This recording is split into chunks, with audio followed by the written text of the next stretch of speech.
Hi everyone. So yes, this is me. Wait, I'm gonna find my presentation. Um, okay. Just 1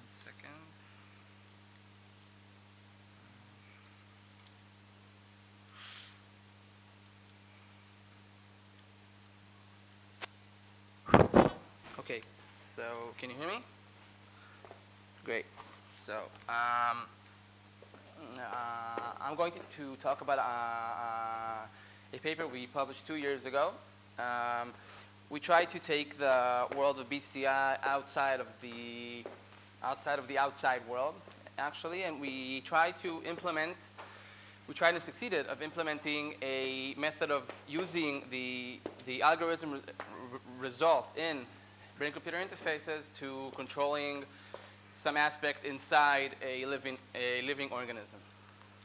So, as we all know, current BCI is dedicated and focused on motor control, rehabilitation, communication, and mostly assistance for impaired individuals and some for games. What we try to suggest is a novel method of using BCI or neurofeedback for active temporal control of drug delivery. Why is this important? So we have a few methods of drug delivery that are well known and used. We have a controlled release drug, such as you take a pill and it's encapsulated in a substance that makes it release slow. We have a quick release, slow release, and we can control the amount of time it takes for a substance to be fully released in the body. What we can't control is when we want to start and stop the effect of that substance. For example, an individual with ADHD does not need that amphetamine to be active in his body during of the whole day. He wants it to be effective during an exam, during a meeting, or just during something that he needs that drug to be effective in. But current technology only provides him with methods of taking the drug and then being affected by the drug between 6 hours to 24 hours, which is very, very limiting, and it causes a lot of negative effects on the usability of the drug and the overall effect of using that kind of drug. So, for this purpose, we decided to take BCI technology and algorithms and combine it with a different technology called DNA origami, which is a derivative of DNA nanotechnology, and try to control the DNA origami inside a living organism to release a specific drug when we want it to be released. In 1991, Ned Seaman developed a method called DNA nanotechnology that relies on naturally occurrent holiday junctions within the mitosis operation of a dividing cell to construct structures out of a single-strand DNA. He devised a method to calculate which strands can be joined together, and then he managed to find a way to create a cube, a nano-sized cube, only out of DNA strands. So this is how it looks like. You have 4 specific DNA strands, which complement only half of the other DNA strand, which then result in a 4-dimensional holiday junction, and which can be then folded into a 3D cube or 3D object of your choice. In 2006, his PhD student developed a way to enhance the ability of creating these structures by using a viral plasmid, which made the possibilities basically endless. He, instead of relying only on short DNA strands, which are limited by their size, we now can take a long viral DNA strand, which is comprised out of approximately 2,600 bases of DNA, and then we fold those to bigger resolution structures. Bigger, I mean, instead not being 7 nano, but being around 50 to 100 nano, being 30 nano, still small, but more functional.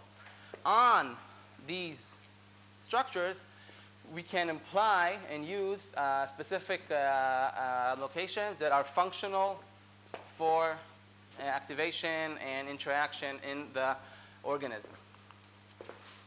This is how it looks like. This is the basic operation.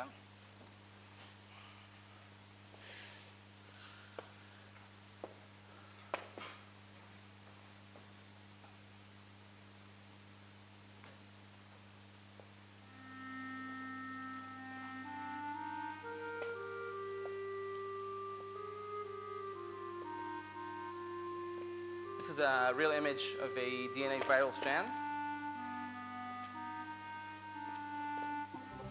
It's considered to be a template, and then we add shorter strands, which are named staple strands, that reduce the possibilities of the main strand, and they fold it, quotation marks, fold it to a structure of our choice.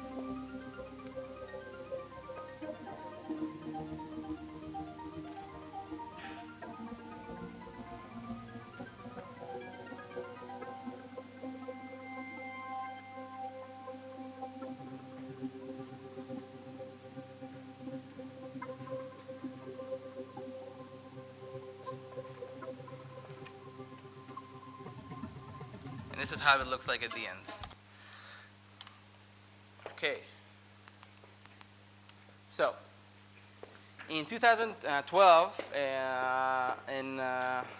in George Church's lab in Harvard, my PhD supervisor developed a method that takes this basic concept, utilizes two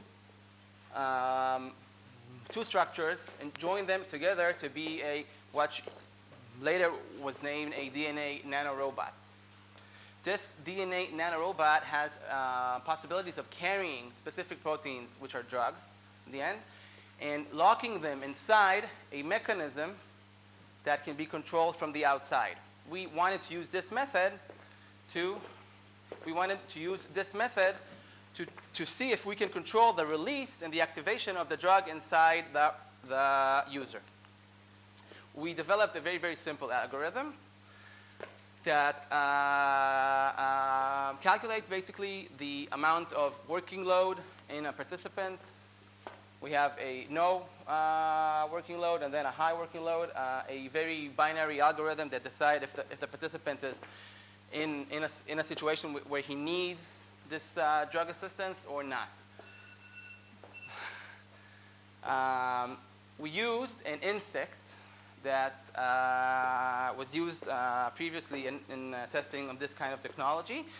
The insect was inserted with the DNA origami that withheld within it a fluorescent proteins that we can then measure the effect of. And then we recorded EEG signals from participants, created a classifier, which then led to a RF-MF generator. We then surrounded the insect in an aluminum coil and then heated up the origami that was locked using iron oxide, which are nanoparticles that can release the coupling in a specific temperature. We initially analyzed the effectiveness of this method, and we saw that after heating of 3.2 minutes, the fluorescence rises, meaning that the nanorobot's open. This is in a vial, not in the insect itself. And then we also measured to see the sustainability of this technology, this method. I have to say that you have to understand that the origami itself is a capsule are very, very, very stable. They last for years and years in room temp, and It's a viable technology to send and use around the world. Later, we did the same within the insects, and we crossed the activation of the coil to the working load, meaning that when the participant was confronted with difficult arithmetic problems, he showed a working load in the classifier, and then we extracted some plasma from the insects and measured to see which insects were affected by the opening of the origami or not. So here you see that when the DNA gated robots, meaning they can't open using the nanoparticles, show low fluorescence, and compared to the NP, which is nanoparticle gated robots, together with the cognitive load or open robots, show the same fluorescence. This means that the DNA origami that was inserted into the cells opened up when we induced it using the field generator, and then they stained the cells within the insect, and then we controlled the feedback of this system using an EEG cap on a individual.